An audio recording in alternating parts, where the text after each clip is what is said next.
Alors, c'est bien simple, le président de la République a érigé le tourisme en priorité nationale. Et donc, le secteur ayant été massivement touché depuis le début, avec quasiment zéro recette désormais, eh bien, il faut s'attacher à ce qu'il y ait le moins de dépenses qu'il puisse supporter. Et au-delà des dispositifs déjà mis en place, comme l'activité partielle, comme les prêts garantis d'État, eh bien, nous allons travailler justement sur les annulations de charges, sur des aides spécifiques pour que ce secteur puisse passer ce cap très difficile.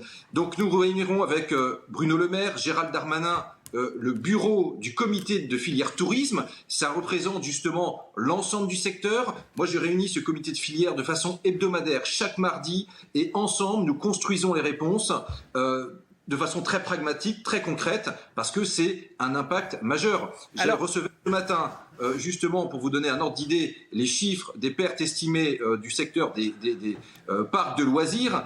Pour le premier semestre, c'est estimé à 800 millions d'euros. Et là, on parle de gros chiffres au niveau de filière, mais quand on va au niveau individuel, souvent, ce sont des affaires, quand on prend l'hôtellerie, la restauration, qui se sont transmises de famille en famille ou qui sont le fruit d'efforts de génération. On ne peut pas accepter qu'elles aillent au tapis et donc on est présent au rendez-vous pour les accompagner. C'est pour ça qu'on doit être présent au rendez-vous avec des réponses à la hauteur et ne pas craindre d'innover. Vous savez que ces annulations de charges que le président de la République a annoncées pour la filière tourisme, hôtellerie, restauration dans son allocution lundi dernier, c'est tout simplement inédit. C'est la première fois que pour une filière, dans son ensemble, on travaille sur une annulation de charges. Donc, on n'a pas peur d'innover, d'oser, parce qu'il y a une priorité, c'est maintenir les emplois, maintenir les entreprises. On sait qu'on a les talents, on a le savoir-faire. C'est pas pour rien que la France, elle est numéro 1 sur le podium dans le monde en matière d'accueil de touristes internationaux, et puis que